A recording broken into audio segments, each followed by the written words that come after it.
ونعوذ بالله من شرور أنفسنا ومن سيئات أعمالنا من يهده الله فلا مضل له ومن يضلل فلا هادي له وأشهد أن لا إله إلا الله وحده لا شريك له وأشهد أن محمدا عبده ورسوله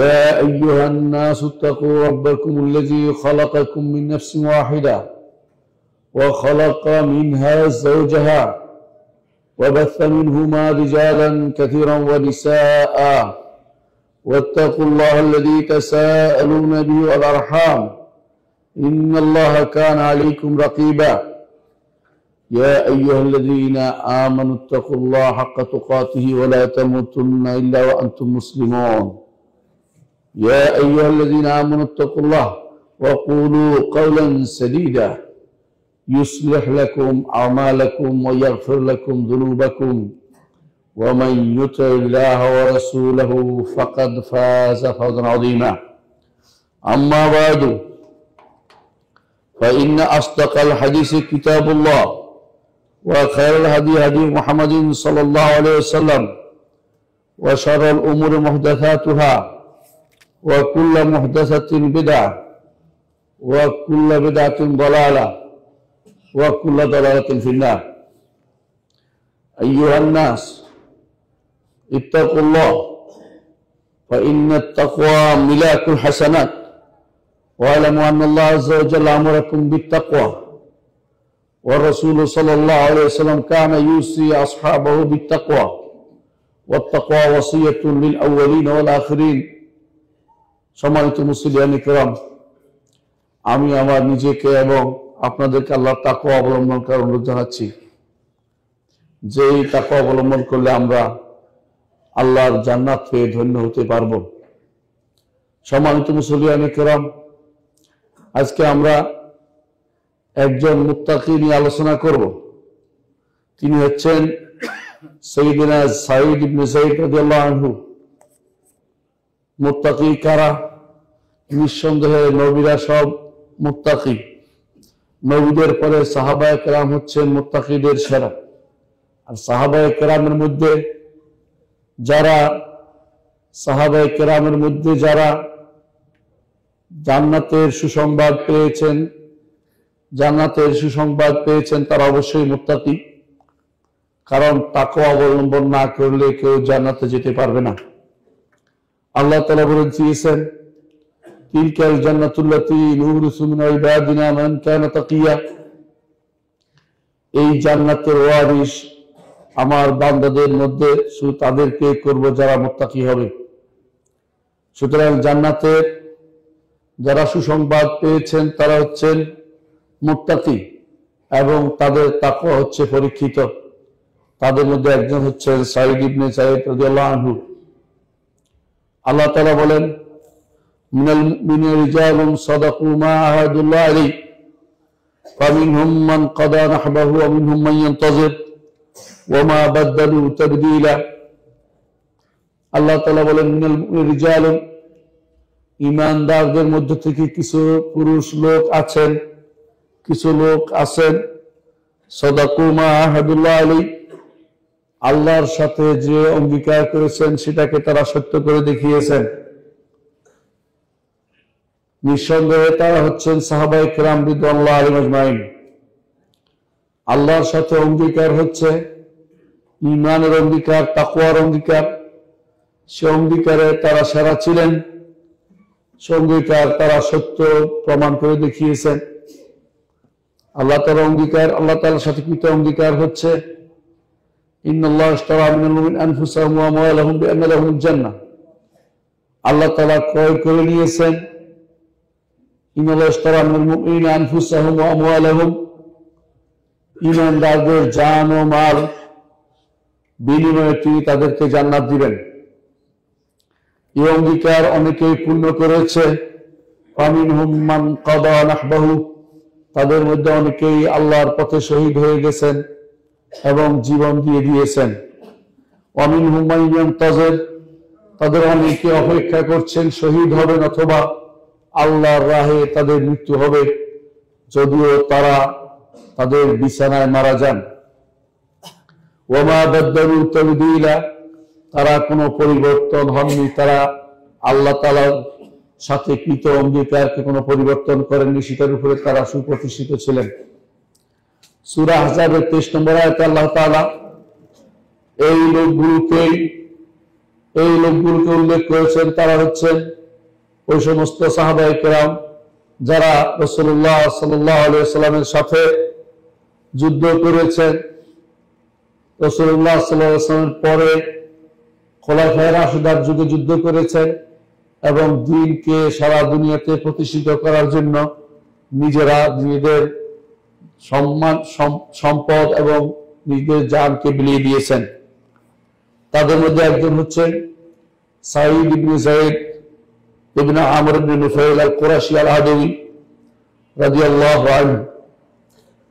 আপনারা অনেকেই যখন 10 জন সাহাবীর নাম উল্লেখ করা হয় যাদেরকে জান্নাতের সুসংবাদ দেওয়া হয়েছে, অনেকের নামই শুনেন, কিন্তু এই নামটি খুব কমই শুনেন। 10 জনের মধ্যে তিনি একজন, কারণ তিনি ছিলেন আত-তাকি আল খাফি। রাসূলুল্লাহ সাল্লাল্লাহু আলাইহি ওয়াসাল্লাম তাদের প্রশংসা করেছেন, তারা মুত্তাকি, সাথে সাথে তারা নিজেকে গোপন রাখতে পছন্দ করে, মানুষের কাছে প্রচার প্রসার করা চায় না, নিজে শুধুমাত্র আল্লাহর সাথে সম্পর্ক বজায় রেখে দুনিয়ার জীবনটা সুন্দরভাবে কাটিয়ে দিতে চায়। তাদের মধ্যে একজন হচ্ছেন সাঈদ ইবনে যায়েদ রাদিয়াল্লাহু আনহু। রাসূলুল্লাহ সাল্লাল্লাহু আলাইহি ওয়াসাল্লামের নবুয়ত পাওয়ার 10 বছর আগে, মতান্তরে 12 বছর বা অপর মতে 13 বছর আগে তার জন্ম হয়েছিল এবং মৃত্যু হয়েছে হিজরি 51 হিজরিতে, অর্থাৎ 51 হিজরিতে তার মৃত্যু হয়েছিল। রাসূলুল্লাহ সাল্লাল্লাহু আলাইহি ওয়াসাল্লাম তাদেরকে জান্নাতের সুসংবাদ দিয়েছেন, তাদের মধ্যে তিনি একজন। এই জান্নাতের 10 জন সুসংবাদপ্রাপ্তের মধ্যে একজন হচ্ছেন সাঈদ ইবনে যায়েদ রাদিয়াল্লাহু আনহু।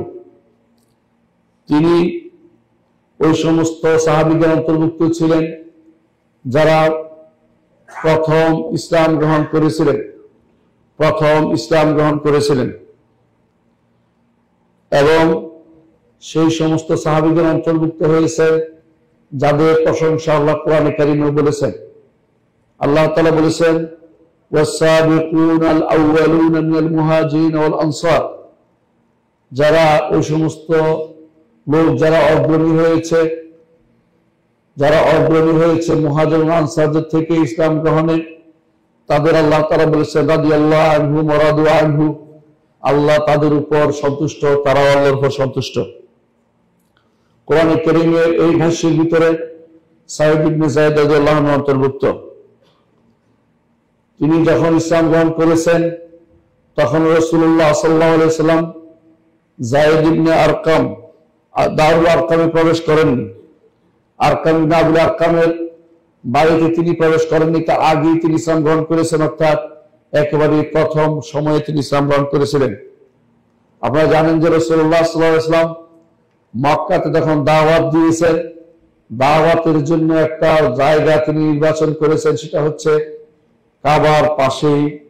কাবার পাশেই একটি নিরাপদ এবং বিস্তৃত জায়গা, সে নাম ছিল দারুল আরকাম।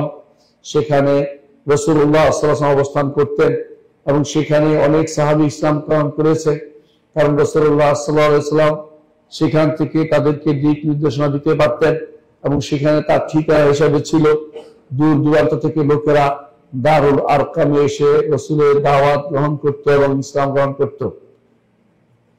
অথচ সাঈদ ইবনে যায়েদ রাদিয়াল্লাহু আনহু তিনি এখানে প্রবেশ করার আগে ইসলাম গ্রহণ করেছেন।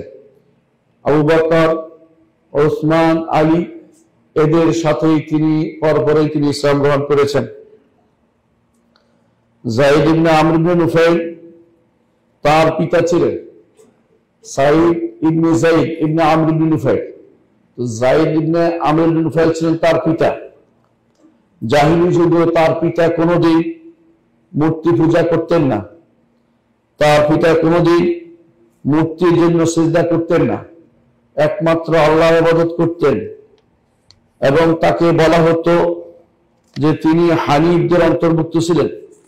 হানিফ বলা হয়, জাহিলি যুগে কিছু লোক ছিলেন যারা মূর্তি পূজা এবং শিরককে ঘৃণা করতেন। তাদের মধ্যে একজন ছিলেন ওয়ারাকা ইবনে নওফল, যার ঘটনা আপনারা জানেন। রাসূলুল্লাহ সাল্লাল্লাহু আলাইহি ওয়াসাল্লাম যখন প্রথম নবুয়ত পান, তখন তাকে নিয়ে খাদিজা রাদিয়াল্লাহু আনহা তার চাচাতো ভাই ওয়ারাকার কাছে চলে গিয়েছিলেন। তিনিও এদের মধ্যে একজন ছিলেন, তারা জাহিলি যুগে কোনো শিরক করতেন না। অনুরূপভাবে আরেকজন ছিলেন এই যায়েদ ইবনে আমর ইবনে নুফাইল, তিনিও কোনো শিরক করতেন না। তো তাদের মধ্যে একজন যিনি ওয়ারাকা ইবনে নওফল, শিরক না করলেও তিনি দ্বীনে ইব্রাহিমে না থেকে তিনি তখনকার সময় ইহুদ নাসারা হয়ে গিয়েছিলেন, ইহুদিদের কিতাব থেকে পড়তে পারতেন। কিন্তু যায়েদ ইবনে আমর ইবনে নুফাইল তিনি কোনো দিন গ্রহণ করেননি। তিনি বলতেন যে আমি ইব্রাহিমের দ্বীনের উপরেই অবশিষ্ট আছি। যায়েদ ইবনে আমর ইবনে নুফাইল তিনি জাহিলি যুগে তিনি মারা গিয়েছেন, কিন্তু তিনি কোনোদিন আল্লাহ ব্যতীত অন্য কোনো কিছু নামে যা উৎসর্গ করা হতো সেগুলি কোনো কিছু তিনি ভক্ষণ করতেন না। অর্থাৎ আল্লাহ ছাড়া কারো জন্য জবাই করা হলে সেগুলি তিনি খেতেন না। একটি বর্ণনা, সহিহ বর্ণনা এসেছে যে যায়েদ ইবনে আমর ইবনে নুফাইল একদিন তার কাবার সাথে পিঠ লাগিয়ে দাঁড়িয়ে বলেছিলেন, হে কুরাইশ সম্প্রদায়, আল্লাহ তাআলা সাগর সৃষ্টি করেছে, আসমান থেকে বৃষ্টি নাজিল করেছে, সেটা দিয়ে জমিন সিক্ত হয়েছে, সেখানে জমিনে ঘাসে উৎপন্ন হয়েছে, আর সেই ঘাস খেয়ে ছাগল হৃষ্টপুষ্ট হয়েছে, অথচ তোমরা সেটা আল্লাহ ছাড়া অন্যের জন্য জবাই করো। আমি তো তোমাদেরকে মূর্খ জাতি হিসেবে দেখতে পাচ্ছি। ঘটনা অত্যন্ত গভীর। তখনও ইসলাম নিয়ে রাসূলুল্লাহ সাল্লাল্লাহু আলাইহি ওয়াসাল্লাম আবির্ভাব হয়নি। তখনই তিনি শিরকের বিরুদ্ধে সোচ্চার ছিলেন, কারণ এটা ছিল ফিতরাত। আল্লাহ তাআলা মানুষের অন্তরে যে জিনিসটি ঢেলে দিয়েছেন, ঈমানের নূর, যে জিনিসটি আপনারা বলে থাকেন যে আলাস্তু বিরাব্বিকুম বলে যে ঈমান আল্লাহ তাআলা দিয়ে দিয়েছেন, রুবুবিয়তের স্বীকৃতি, সেটা তার অন্তরে ছিল। এই জন্য তিনি জাহিলি যুগে কোনোদিন এই শিরক করেননি। তিনি হচ্ছেন যায়েদ ইবনে আমর ইবনে নুফাইল, যিনি সাঈদ ইবনে যায়েদের পিতা। আর আপনারা জানেন যে যারা দুনিয়াতে আসে প্রত্যেকটি শিশুই ফিতরাতের উপর জন্মগ্রহণ করে। ফিতরাত হচ্ছে স্বাভাবিক নীতি, ফিতরাত হচ্ছে ইসলামের নীতি, ইসলাম মানার প্রবণতা। এটার উপরে প্রতিটি শিশু আল্লাহ তাআলা দুনিয়াতে তাদেরকে পাঠান।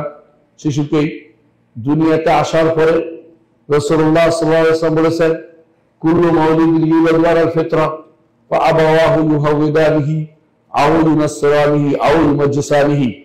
প্রতিটি মানব শিশুই ফিতরাতের উপর আসে, তার পিতামাতা তাকে ইহুদি বানায়, অথবা নাসারা বানায়, অথবা মাজুসি বানায়। কারণ পিতামাতা তাকে যেদিকে নিয়ে যায় সেদিকে সে যায়।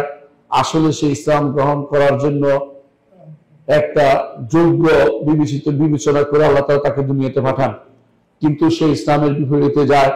কখনো তার পিতামাতা তাকে পথভ্রষ্ট করে, কখনো বন্ধু বান্ধব তাকে পথভ্রষ্ট করে ফেলে, কখনো সোসাইটি সমাজ তাকে পথভ্রষ্ট করে ফেলে, কখনো শিক্ষা তাকে ভিন্ন পথে পরিচালিত করে। কিন্তু মৌলিকভাবে একটা শিশু, একটা ব্যক্তি ইসলামের উপরে শুধু তার জন্ম হয়। রাসূলুল্লাহ সাল্লাল্লাহু আলাইহি ওয়াসাল্লাম বলেছেন, হাদিসে কুদসি আল্লাহ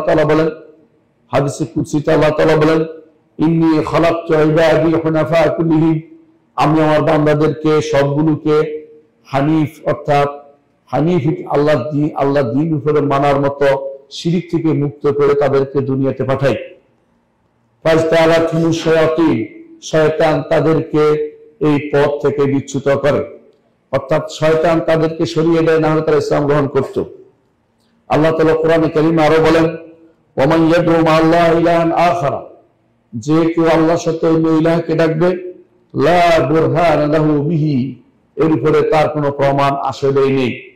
এই জন্য শিরকের কোনো প্রমাণ নেই, শিরক হচ্ছে ঝোঁক প্রবণতা, শিরক হচ্ছে অন্ধ অনুকরণ, শিরক হচ্ছে ভুলের অনুসন্ধান, ভুল পথে থাকা, শিরক হচ্ছে নিজে বিবেককে না খাটানো।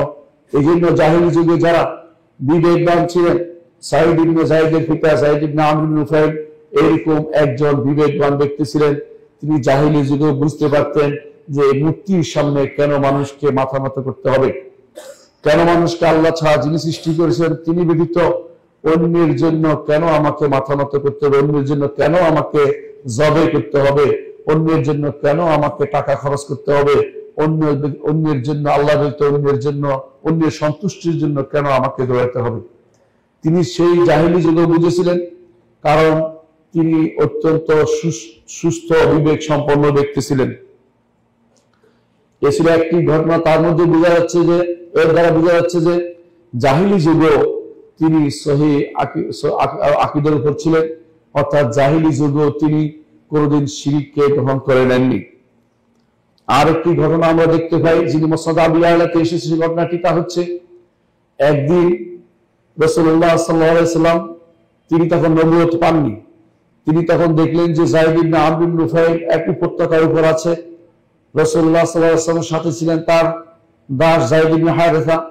দুজনে ওনার কাছে গেলেন, গিয়ে বললেন যে চাচা, আপনাকে দেখি আপনার কওম খুব ঘৃণা করে, কারণটা কি?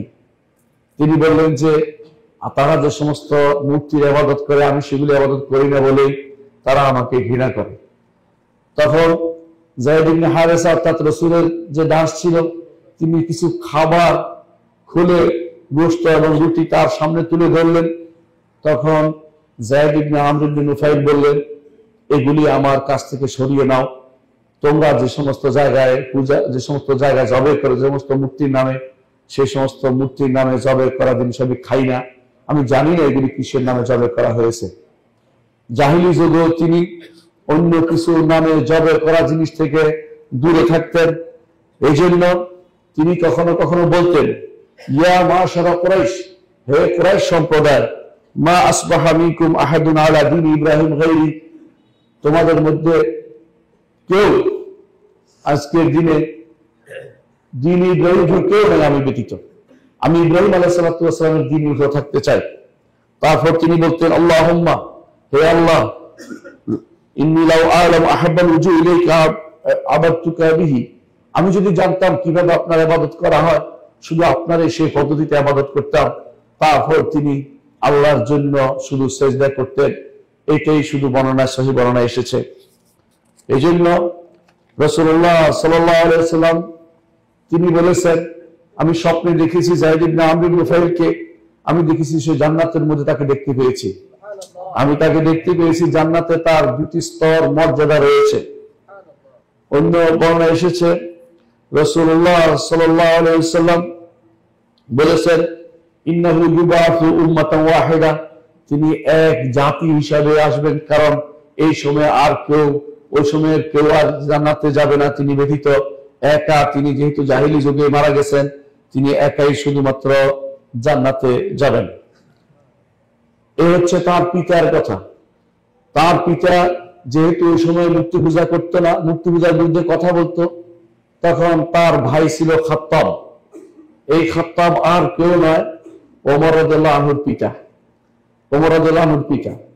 তো উনি তার ভাইয়ের বিরুদ্ধে, খাত্তাব তার ভাইয়ের বিরুদ্ধে লোক লেলিয়ে দিত।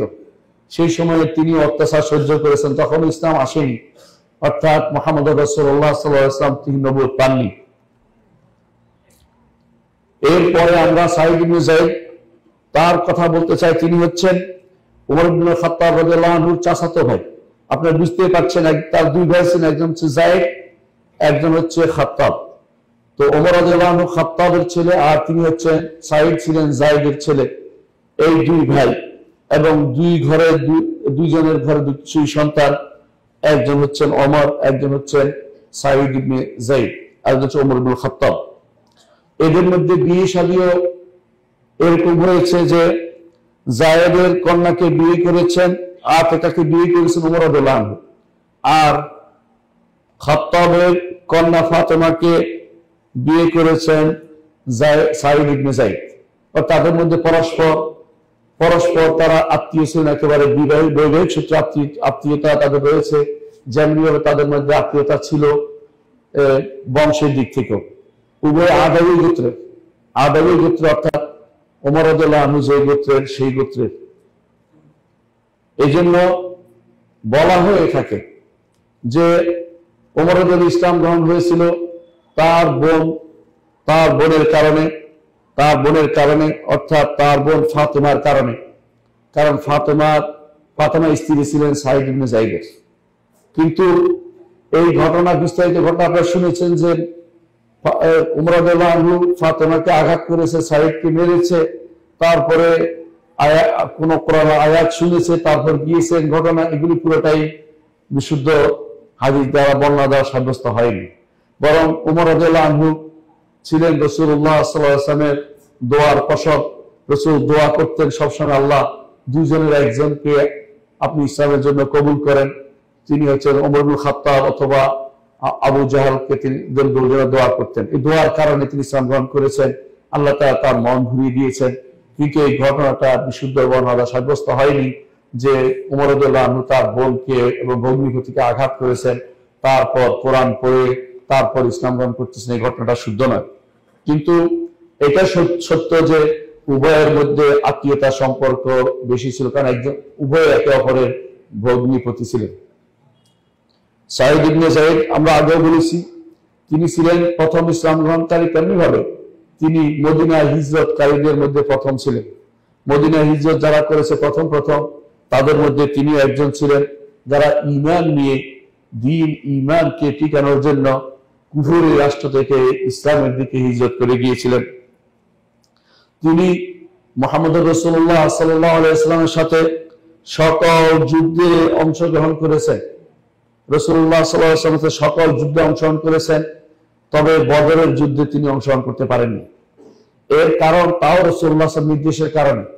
ওই সময় রাসূলুল্লাহ সাল্লাল্লাহু আলাইহি ওয়াসাল্লাম তিনি এবং তালহা ইবনে উবাইদুল্লাহ এই দুইজনকে তিনি পাঠিয়েছিলেন এক যুদ্ধের জন্য, যার নাম সারিয়াতু জিল ওশাইরা। সেখানে পাঠিয়েছিলেন যে কুরাইশরা কোন দিক থেকে আসে খোঁজ নাও। কুরাইশরা যেন যুদ্ধ, তারা যেহেতু রওনা হয়ে গেছে, তারা রওনা হয়ে গেছে সিরিয়া থেকে, মক্কায় আসবে, সেখান থেকে অস্ত্র নিয়ে যুদ্ধ করতে আসবে। রাসূলুল্লাহ সাল্লাল্লাহু আলাইহি ওয়াসাল্লাম তাদেরকে আগাম ঠেকাতে চাইলেন, অগ্রিম তাদেরকে আটকাতে চাইলেন। এই জন্য তিনি দুজনকে পাঠালেন যে দেখো, একজন ছোট্ট বাহিনী নিয়ে পাঠালেন যে তোমরা দুজন দেখো ওরা কোন দিক দিয়ে যায়। তারা দুজন অপেক্ষা করলেন, কিন্তু পরে শুনলেন যে যেহেতু এর পরিচালক ছিল তখনকার সময় আবু সুফিয়ান রাদিয়াল্লাহু আনহু, পরে ইসলাম গ্রহণ করেছেন তিনি, এই জন্য বললাম, তিনি অবস্থা আঁচ করে তিনি পালিয়ে অন্য রাস্তা দিয়ে চলে গেলেন মক্কায়। তারা ফিরে আসলো মদিনায়, এসে দেখেন যে রাসূলুল্লাহ সাল্লাল্লাহু আলাইহি ওয়াসাল্লাম ইতিমধ্যে মদিনা থেকে বেরিয়ে গেছেন বদরের যুদ্ধে। তখন রাসূলুল্লাহ তারা পিছনে ধরে এসে বদরের যুদ্ধে অংশগ্রহণ করলেন, কিন্তু এই সময় যুদ্ধ শেষ হয়ে গেছে। কারণ রাসূলুল্লাহ সাল্লাল্লাহু আলাইহি ওয়াসাল্লাম তাদের দুজনের জন্যই বদরের যুদ্ধে বললেন যে তোমরা বদরের সওয়াব পাবে, বদরের যুদ্ধের গনিমতে তোমাদের অংশ রয়ে গেছে।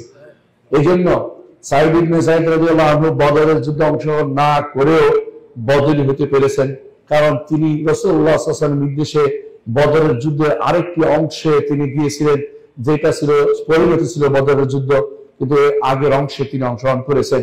শেষে এসে তিনি যুদ্ধ শেষ হয়ে গেছে। তখনকার দিনের সেরকম ব্যবস্থা ছিল না, জানি যাবে যে রাসূল কোথায় আছেন, তারা মদিনায় ফিরে আসছেন। কিন্তু ইতিমধ্যে রাসূলুল্লাহ সাল্লাল্লাহু আলাইহি ওয়াসাল্লাম মদিনা থেকে দূরে প্রায় 100 কিলোমিটারের বেশি দূরে সেই জায়গায় তিনি রাসূলুল্লাহ সাল্লাল্লাহু আলাইহি ওয়াসাল্লাম বদরের যুদ্ধে অংশগ্রহণ করতে গিয়েছিলেন। বদরের যুদ্ধে তিনি যেভাবে অংশগ্রহণ করেছেন, তিনি আবু বকর রাদিয়াল্লাহু আনহুর যুদ্ধে তিনি যুদ্ধে অংশগ্রহণ করেছেন, এবং তিনি ইয়ারমুকের যুদ্ধে অংশগ্রহণ করেছেন। এবং ইয়ারমুকের যুদ্ধের ব্যাপারে সবাই এটা বলতো যে সাঈদ ইবনে যায়েদ রাদিয়াল্লাহু আনহু আসাদুম মিনাল উসুদ, তিনি সিংহের মতো যুদ্ধ করেছেন, তিনি যুদ্ধ করেছেন। সেই যুদ্ধ আল্লাহ তাআলা বিজয় দান করেছেন এবং তিনি সেই বিজয়ে অংশগ্রহণ করেছেন।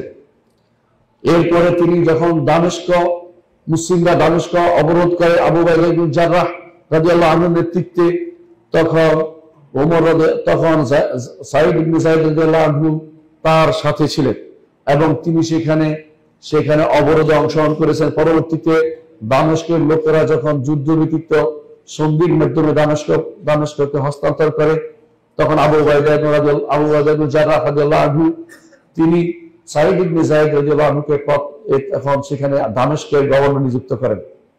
তিনি প্রথম গভর্নর যিনি খলিফাদের মাধ্যমে নির্বাচিত হয়েছে অর্থাৎ নির্ধারিত হয়েছে, তিনি হচ্ছেন সাঈদ ইবনে যায়েদ রাদিয়াল্লাহু আনহু। তিনি দামেস্কের দায়িত্বপ্রাপ্ত ছিলেন পক্ষ থেকে, আবু উবাইদা ইবনে জাররাহ পক্ষ থেকে।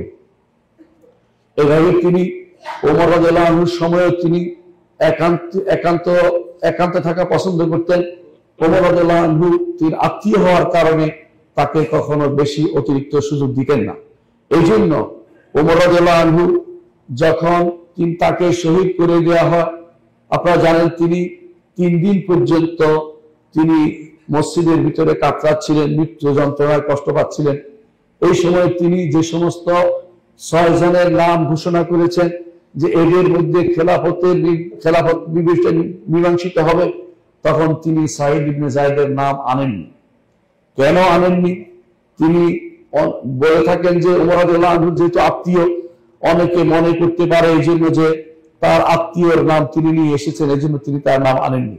কিন্তু বিশুদ্ধ কারণটা এটাই হতে পারে যে তিনি নিজেকে গোপন রাখতে চেয়েছেন, তিনি মানুষের সাথে মিশতে বা দায়িত্ব নিতে তিনি রাজি ছিলেন না, এই জন্য ওমর রাদিয়াল্লাহু আনহু তার নাম ঘোষণা করেননি। এর বাইরে 6 জনের নাম তিনি ঘোষণা করেছেন। 7ম জনের দায়িত্ব দিয়েছেন তিনি দায়িত্ব দিয়েছেন আব্দুর রহমান ইবনে আওফ রাদিয়াল্লাহু আনহুকে। তিনি তাদের মধ্যে খেলাফতের নির্বাচন করে দেন। সাঈদ ইবনে যায়েদ রাদিয়াল্লাহু আনহু হিজরি 51 হিজরিতে তিনি মদিনার আকিক জায়গার বর্তমান যেটা আকিক এলাকাতে তিনি মারা যান। মদিনার মসজিদ নববীর পশ্চিম পাশে যে এলাকাটা ওয়াদি আকিক এখন বলা হয়, সেখানে আকিক বলা হয় সেই এলাকাকে, সেখানে তিনি অবস্থান করতেন। রাসূলুল্লাহ সাল্লাল্লাহু আলাইহি ওয়াসাল্লাম এর প্রশংসা করেছেন জেনে তিনি সেখানে অবস্থান করেছেন। রাসূল বলেছেন যে তোমরা তাখাইয়ামু বিল আকিক ফাইন্নাহু ওয়াদি মুবারাক, তোমরা আকিকে অবস্থান করো, এটা হচ্ছে মুবারক একটি উপত্যকা, আকিকা অবস্থান। সেজন্য তিনি এবং সাদ ইবনে আবি ওয়াক্কাস উভয়ে সেই সময়ে আকিকে অবস্থান করতেন, সেখানে তিনি মারা যান। তার লাশকে মদিনায় নিয়ে আসা হয়েছিল এবং সেই লাশকে সাদ ইবনে আবি ওয়াক্কাস রাদিয়াল্লাহু আনহু নিজে গোসল দিয়েছিলেন এবং কাফন দিয়েছিলেন। তার কুনিয়ত ছিল আবুল আওয়াল অথবা আবু সাউদ। বলা হয়ে থাকে যে এই এক বর্ণনায় যে তিনি আবুল আওয়ার বলা হয়েছে এই জন্য যে তার মধ্যে কিছুটা চোখের সমস্যা ছিল, অথবা এই জাতীয় কোনো কারণ হতে পারে, অথবা তার সন্তানদের মধ্যে কারো কোনো সমস্যা ছিল, আবুল আওয়ার বলা হতো। তিনি মুআবিয়া রাদিয়াল্লাহু আনহুর সময়ে জীবিত ছিলেন। আবু বকর, ওমর, ওসমান, আলী প্রত্যেকের তিনি বায়াত করেছেন। হাসান ইবনে আলীর পরে যখন মুআবিয়া রাদিয়াল্লাহু আনহু উপরে উম্মতে মুসলিমা সবাই একমত হয়ে যায় যে তিনি খলিফা হবেন, এবং সেটার নাম হয় আমুল জামাত হলো সমস্ত মুসলিমরা তখন মুআবিয়া রাদিয়াল্লাহু আনহুর খেলাফতের উপর ঐক্যমত্য পোষণ করেন, কেউ বিরোধিতা করেনি। তখন সাঈদ ইবনে যায়েদ রাদিয়াল্লাহু আনহু মুআবিয়া রাদিয়াল্লাহু আনহুর হাতে বায়াত করেন এবং তাকে খলিফা হিসেবে মেনে নেন। মুআবিয়া রাদিয়াল্লাহু আনহুর সময়ও তিনি সেখানে অবস্থান করতেন, তিনি আকিকে অবস্থান করতেন। তারপর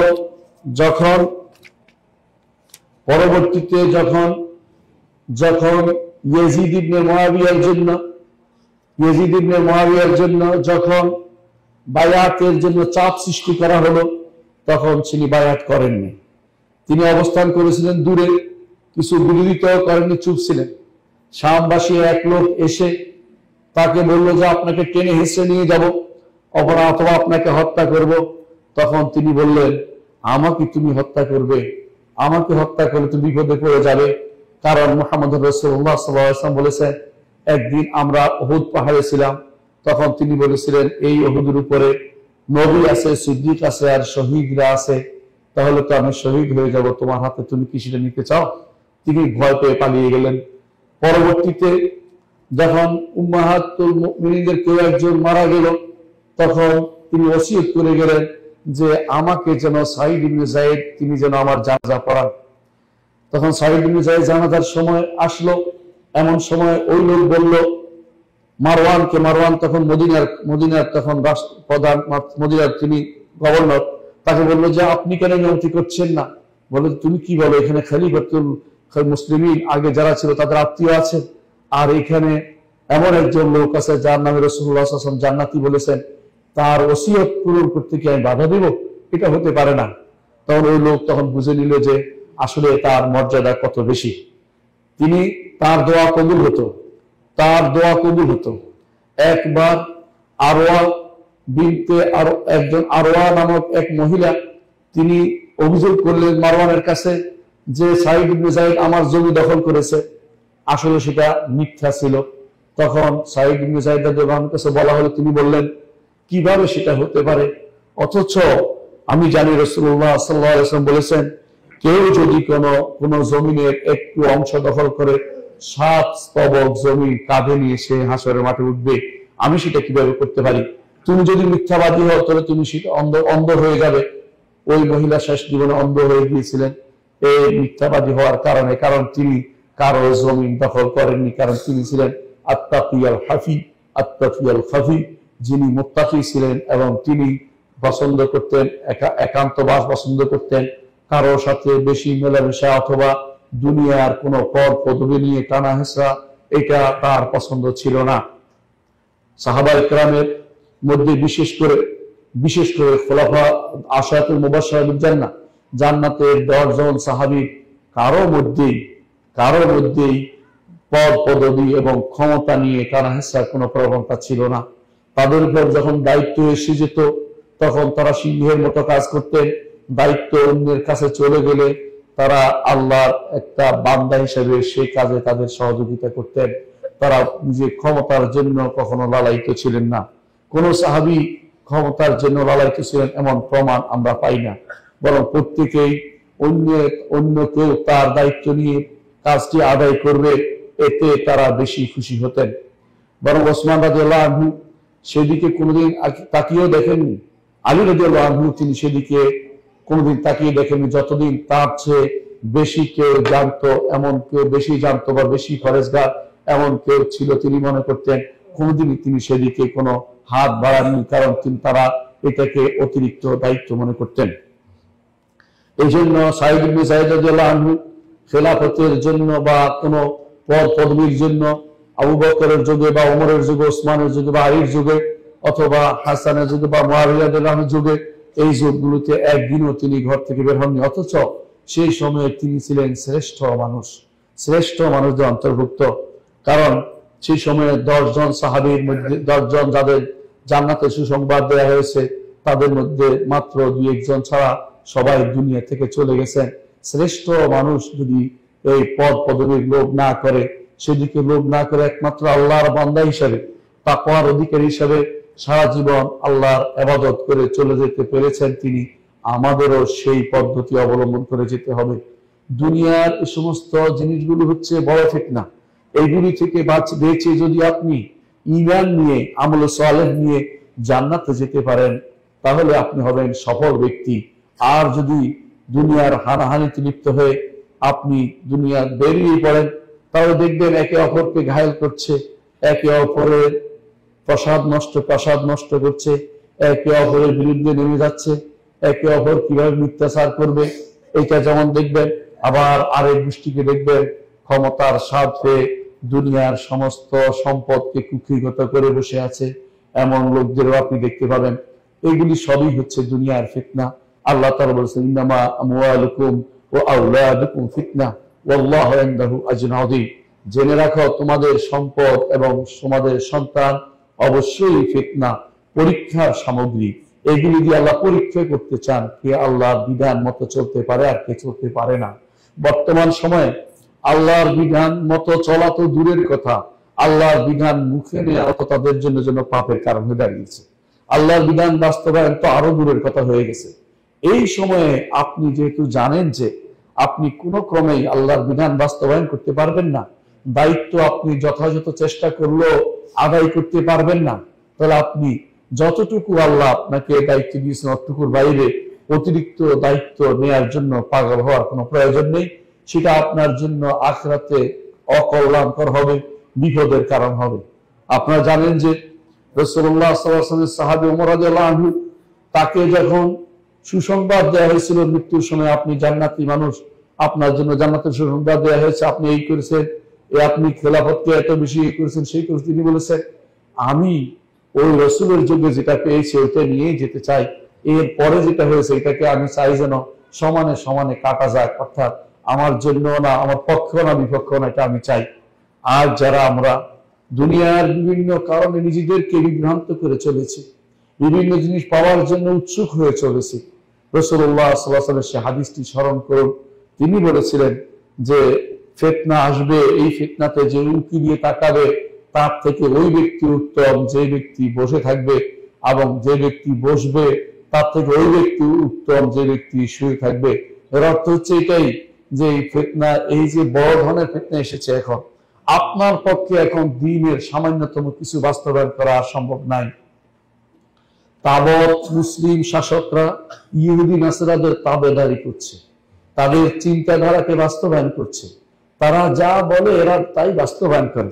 এই সময়ে আপনার জন্য যতটুকু আল্লাহ তাআলা আপনার দায়িত্ব দিয়েছে ততটুকু করবেন, অতিরিক্ত ওই দায়িত্ব নেবেন না যেই দায়িত্ব আপনি পালন করতে সক্ষম নন, যে দায়িত্বের কারণে আপনার আখিরাত নষ্ট হয়ে যাবে, যে দায়িত্বের কারণে আপনি বিপদে পড়ে যাবেন, যে দায়িত্বের কারণে আপনি হয়তো শাস্তি ভোগ করতে হতে পারে, আপনার ঈমানও চলে যেতে পারে। আপনি ভালো করে জানেন যেই সমস্ত নীতির উপরে আজ মুসলিম রাষ্ট্রগুলির অনেকগুলি প্রতিষ্ঠিত হয়েছে সেগুলো ইসলাম বিরোধী। তথাকথিত গণতন্ত্র ইসলামের সাথে সাংঘর্ষিক। তথাকথিত যে সমস্ত নীতি আজ চলছে, যেগুলিকে মানুষ সেকুলারিজম বলছে, ধর্মহীনতা বা ধর্মনিরপেক্ষতা নাম দিয়ে ধর্মহীনতা চালু করছে, এগুলি ইসলাম বিরোধী। এগুলিকে আপনি যদি মেনে নিয়ে, আপনি যদি কাঁধে নিয়ে এগুলির উপর শপথ করে আপনি এমন জায়গায় ঢুকেন যেখানে আপনি শুধু বসে থাকতে হবে অথবা কোনো কারো চেহারার দিকে তাকিয়ে থাকতে হবে, সে হারামের দিকে কোনো ব্যক্তিকে তোষণ করে আপনি আল্লাহর দ্বীনকে প্রতিষ্ঠার কিছুই করতে পারবেন না। আপনার জন্য সেদিকে না গিয়ে দ্বীন ও ঈমানকে প্রতিষ্ঠা করার চেষ্টা করুন, জনগণকে দ্বীনের দিকে আহ্বান করুন, ঈমান ও আমল দিয়ে দেশকে ভরে দিন, তখন সেটার পরিবর্তন আসবে। যেভাবে মুহাম্মদুর রাসূলুল্লাহ সাল্লাল্লাহু আলাইহি ওয়াসাল্লাম যখন এসেছিলেন দুনিয়াতে, তখন যে অবস্থা বিরাজ করছে, সে অবস্থায় তিনি যেই পদ্ধতিতে পরিবর্তন করেছেন সেই পদ্ধতিতে পরিবর্তন করতে হবে। মক্কাতে মুহাম্মদুর রাসূলুল্লাহ সাল্লাল্লাহু আলাইহি ওয়াসাল্লাম ঈমানের দাওয়াত দিয়েছেন, তাওহীদের দাওয়াত দিয়েছেন। মদিনাতে তাওহীদের ফলটা এসেছে, ঈমান এবং তাওহীদের ফলের কারণে মদিনা রাষ্ট্রটা হয়েছে। সেখানে কোনো ফাসিক ফাজিরের চেয়ে বড় কাজ ছিল, ঈমানদারদের সংখ্যা বেশি ছিল, সেজন্য আল্লাহ তাআলা সেটার পুরস্কার দিয়েছেন। আল্লাহ তাআলা বলেছেন, ওয়াদাল্লাহুল্লাযিনা আমানু ওয়া আমিলুস সালিহাতি লা ইস্তাখলিফান্নাহুম ফিল আরদি, যারা ঈমান আনে এবং আমল সালেহ করে তাদেরকে আল্লাহ দুনিয়ার বুকে রাষ্ট্র ক্ষমতায় বসাবেন।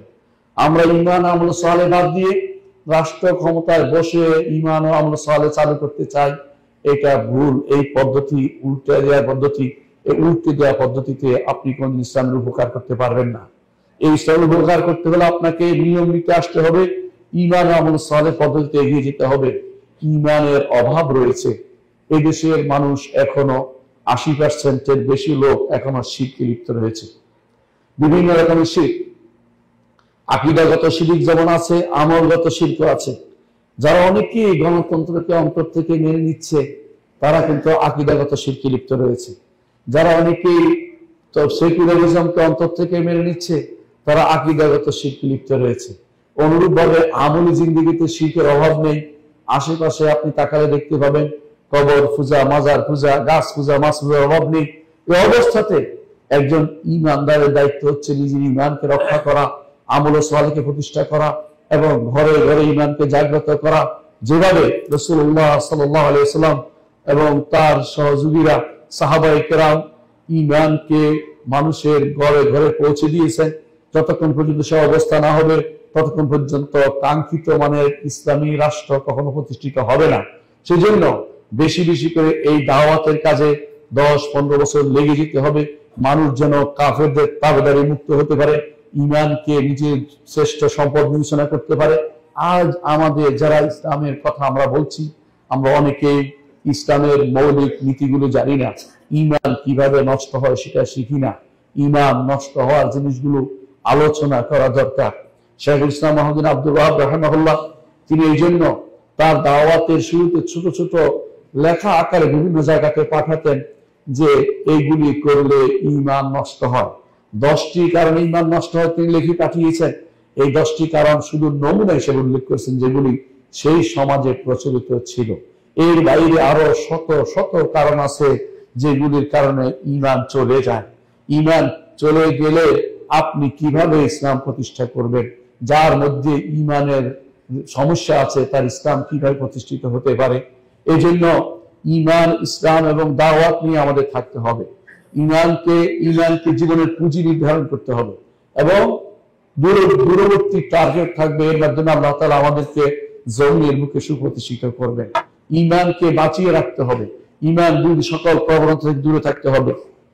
তো সাঈদ ইবনে সাঈদ রাদিয়াল্লাহু আনহুর কথা বলছিলাম, তিনি এরকম একজন ব্যক্তিত্ব ছিলেন যে সময় ইমান ইসলামের প্রাদুর্ভাব ছিল, তারপরেও তিনি ভয় করেছিলেন দায়িত্ব গ্রহণ করা যেমন বিপদ, দায়িত্ব আদায় করা তেমন দায়িত্ব, সেটা একটা কর্তব্য।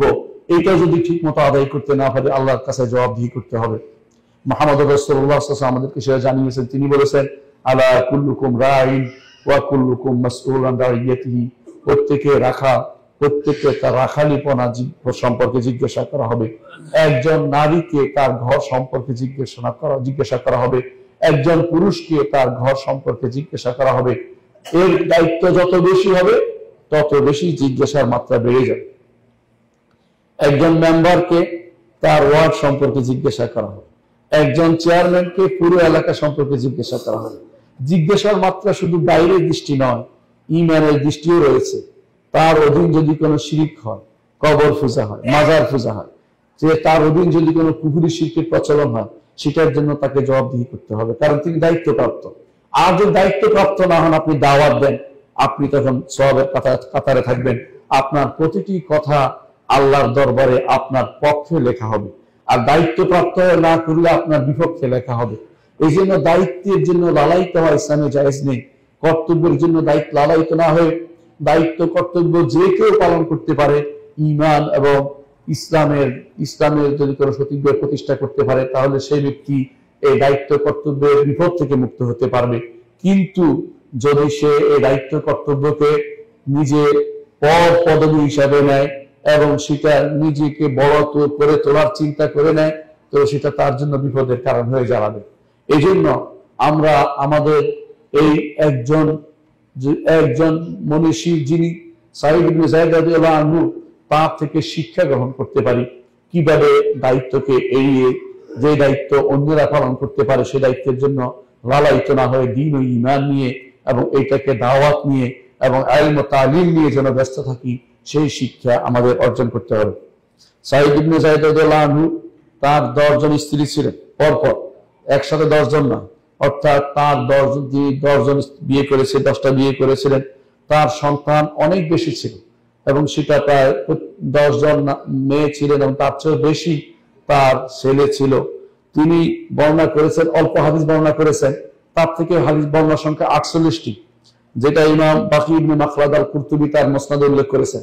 আপনারা জানেন যে যদি কারো বর্ণিত হাদিস সম্পর্কে জানতে হয় কতগুলি হাদিস, তাহলে আপনাকে একমাত্র মুসনাদে বাকি ইবনে মাখলাদে যেতে হবে। তিনি সেখানে কয়টা হাদিস উল্লেখ করেছেন, এর বাইরে অতিরিক্ত আর কোনো হাদিস নেই। অর্থাৎ যদি সহিহ হাদিস থাকতে হয় মুসনাদে বাকি ইবনে মাখলাদ থেকেই শুধুমাত্র, অথবা মুসনাদে ইমাম আহমদ, সেখান থেকে আপনাকে কয়টা হাদিস বর্ণনা করে জানতে হবে। সেখানে 48টা হাদিসের কথা এসেছে। তার মধ্যে বিখ্যাত একটি হাদিস তিনি বলেছেন, মান কুতিলা দুনা মালিহি ফাহুয়া শাহীদ, যে কেউ তার সম্পদ রক্ষার্থে মারা যাবে সেই ব্যক্তি শহীদ হবে। মুহাম্মদ রাসূলুল্লাহ সাল্লাল্লাহু আলাইহি ওয়াসাল্লাম এটা বলেছেন। আরেকটি হাদিস বিখ্যাত, সেটা হচ্ছে রাসূলুল্লাহ সাল্লাল্লাহু আলাইহি ওয়াসাল্লাম বলেছেন 10 জন জান্নাতি, একজন বলছেন আবু বকর, ওমর, তারপর ওসমান, আলী, এইভাবে তিনি 10 জনের নাম নিয়েছেন। তার মধ্যে সাঈদ ইবনে যায়েদ একজন। এই হাদিসটির বর্ণনাকারী হচ্ছেন স্বয়ং সাঈদ ইবনে যায়েদ রাদিয়াল্লাহু আনহু। কিন্তু দুর্ভাগ্যের বিষয় হচ্ছে যে তার উপর আক্রমণ করা বন্ধ হয়নি। শিয়ারা তার উপর আক্রমণ করে, তারা তার থেকে হাদিস গ্রহণ করে না এবং তাকে তারা নাউজুবিল্লাহ কাফের পর্যন্ত বলে। এর আর কোনো কারণ নাই, তিনি কারোর বিরুদ্ধে কিছু করেননি, অথচ তার বিরুদ্ধে কেন নেমেছে? এই জন্য যে তিনি উমর ইবনে খাত্তাব রাদিয়াল্লাহু আনহু আত্মীয় ছিলেন। শিয়ারা তাকে তাকফীর পর্যন্ত করে এবং তার থেকে কোনো হাদিস গ্রহণ করে না। মনে রাখবেন, শিয়ারা হচ্ছে মুসলিম জনগোষ্ঠীর জন্য শত্রু এবং ক্যান্সার স্বরূপ। তারা কোনোদিন আপনাদের উপকার করবে না, বড় বড় বাগাড়ম্বর মারবে, আর সময় সুযোগ পেলে মুসলিমদেরকে ক্ষতিগ্রস্ত করবে, মুসলিমদের পিছন দিক থেকে আক্রমণ করার জন্য। তাদের মতো শত্রু আল্লাহর দুনিয়াতে আর নেই। এরা সবচেয়ে বড় শত্রু মুসলিম জনগোষ্ঠীর জন্য।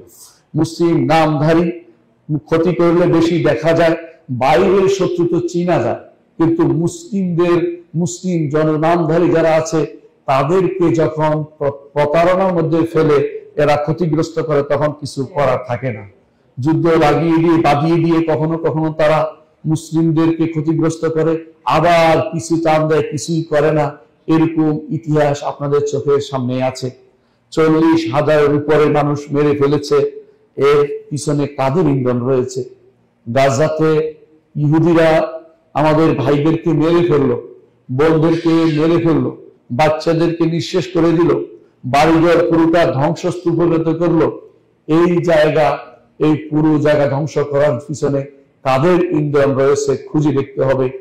কোথায় গিয়ে তাদের নেতা মারা গেছে একটু খোঁজ নিয়ে দেখেন, বুঝতে পারবেন যে কাদের ইন্ধন সেখানে ছিল। কেন তারা এই ইন্ধন দিল? কারণ ফিলিস্তিনে কোনো শিয়া ছিল না, ফিলিস্তিন মুসলিম এলাকা, সেটা ধ্বংস হলে তাদের কোনো ক্ষতি হয় না। তারা সবসময় এই জায়গাতে এরকম সংঘাত লাগিয়ে দেয়, তাতে মুসলিমদের জনগোষ্ঠীর ক্ষতি হয় এবং ইসলামকে তারা যে সমস্ত ব্যাখ্যা নিজের মতো ব্যাখ্যা দেয়, সেই ব্যাখ্যা দিয়ে তারা বিভ্রান্ত করতে পারে। আল্লাহ আমাদের তাদের এই সমস্ত ষড়যন্ত্র থেকে হেফাজত করুন। আকুলু কওলি হাযা ওয়া আস্তাগফিরুল্লাহ লি ওয়া লাকুম ওয়া লিসাইরিল মুসলিমিন ফাস্তাগফিরু ইন্নাহু হুয়াল গফুরুর রাহিম। ইন্নাল হামদালিল্লাহ নাহমাদুহু ওয়া নাস্তাঈনুহু ওয়া নাস্তাগফিরুহু ওয়া নাউযু বিল্লাহি মিন শুরুরি আনফুসিনা ওয়া মিন সাইয়্যাতি আমালিনা মান ইয়াহদিহিল্লাহু ফালা মুদিল্লা লাহু ওয়া মান ইউদ্লিল ফালা হাদিয়া লাহু ওয়া আশহাদু আন লা ইলাহা ইল্লাল্লাহ ওয়াহদাহু লা শারীকা লাহু ওয়া আশহাদু আন্না মুহাম্মাদান আবদুহু ওয়া রাসূলুহু। আম্মা বা'দ। সম্মানিত মুসলিম কিরাম, বলছিলাম সাঈদ ইবনে যায়েদ রাদিয়াল্লাহু আনহুর কথা। সাঈদ ইবনে যায়েদ রাদিয়াল্লাহু আনহু থেকে আমরা এইটা শিক্ষা গ্রহণ করতে পারি যে আমরা যেন আল্লাহ এবং তার রাসূলের নির্দেশ পালনে সর্বদা সবকিছুর আগে স্থান দিই। আল্লাহ এবং রাসূল সাল্লাল্লাহু আলাইহি ওয়াসাল্লাম যা যা বলেছেন সেটা যেন আমরা করি। আরো শিক্ষা অর্জন করতে পারি এটা যে আমরা যেন সাঈদ ইবনে যায়েদ রাদিয়াল্লাহু আনহুর সাথে যেন আল্লাহ তাআলা আমাদেরকে হাসর করেন সেই দোয়া করতে পারি। কারণ তিনি জান্নাতি ছিলেন, আর জান্নাতীদের সাথে হাসর হওয়ার অর্থ হচ্ছে আপনার জীবন, আপনার সৌভাগ্য এর মধ্যে নিহিত রয়েছে। রাসূলুল্লাহ সাল্লাল্লাহু আলাইহি ওয়াসাল্লাম বলেছেন, আল মারউ মান আহাব্বা, একজন মানুষ যাকে ভালোবাসে তার সাথে তার হাসর হবে। যদি সাহাবায়ে কেরামকে ভালোবাসেন তাদের সাথে আপনার হাসর হবে। যদি খলিফার আরবাকে ভালোবাসেন তাদের সাথে আপনার হাসর হবে। যাদের ব্যাপারে রাসূলুল্লাহ সাল্লাল্লাহু আলাইহি ওয়াসাল্লাম বলেছেন জান্নাতি, তাদেরকে ভালোবাসতে তাদের সাথে আপনার হাসর হবে। সুতরাং আপনি কাকে ভালোবাসবেন আপনি সিদ্ধান্ত নিন যে তাদেরকে ভালোবেসে আমি জান্নাতে যেতে চাই। কারণ তারা এমন এক কওম, তাদের সাথে বসলে তাদের সাথে থাকলে আপনি কোনোদিন হতভাগা হবেন না। মুহাম্মদুর রাসূলুল্লাহ সাল্লাল্লাহু আলাইহি ওয়াসাল্লাম বলেছেন যে নাহনু কওমুন লা ইয়াশকা জালিসুহুম, আমরা এমন একটি সম্প্রদায় আমাদের সাথে বসলে কেউ হতভাগা হয় না। সুতরাং ঈমান ও তাকওয়াকে বজায় রাখতে এবং দ্বীন ও শরীয়তকে বাস্তবায়ন করতে আমাদেরকে সাহাবায়ে কেরামের পথে চলতে হবে। বিশেষ করে খোলাফায়ে আরবা, বিশেষ করে 10 জন সাহাবী, তাদের জীবনী পড়তে হবে, জানতে হবে যে 10 জনকে রাসূলুল্লাহ সাল্লাল্লাহু আলাইহি ওয়াসাল্লাম জান্নাতি বলে ঘোষণা করেছেন। জান্নাতি হওয়া কি এত সহজ জিনিস? জান্নাতের ঘোষণা পাওয়া এত সহজ জিনিস নয়। রাসূলুল্লাহ সাল্লাল্লাহু আলাইহি ওয়াসাল্লাম যাদেরকে জান্নাতির কথা বলেছেন তাদের অন্তরকে আল্লাহ তাআলা পরীক্ষা করে নিয়েছেন। এটাই হচ্ছে মিনাল মুমিনিনা রিজালুন সাদাকু মা আহাদুল্লাহ আলাইহি ফামিনহুম মান কাদা নাহবাহু ومنهم من ينتظر وما بدلوا تبديلا। আল্লাহ তাআলা তাদের যে দ্বীনকে প্রতিষ্ঠা করেছে, তাদেরকে সারা দুনিয়ার মানুষ থেকে বাছাই করেছেন নবীর সাথী হওয়ার জন্য, তাদেরকে জান্নাতি হিসেবে সেই যুগে নিয়ে এসেছেন, সেই যুগে তাদেরকে নিয়ে এসেছেন। এই জন্য তাদেরকে আমরা আদর্শ হিসাবে নিব। এই জন্য সাহাবায়ে কেরাম হবে আমাদের আদর্শ। তাদের মধ্যে এই 10 জন সাহাবীকে আমরা আমাদের জীবনের সর্বক্ষেত্রে আদর্শ হিসাবে গ্রহণ করব। সুতরাং সেটাকে আমরা মেনে নিব। আলা ওয়াসাল্লু আলা সাইয়্যিদিল বাশারিয়্যা মুহাম্মদ ইবনে আবদুল্লাহ কামা আমারা আল্লাহু আযজা ওয়া জাল্লা ফি কিতাবিহি ওয়া তান্না বি মালাইকাতিল মুসাব্বিহাতিল কুদস।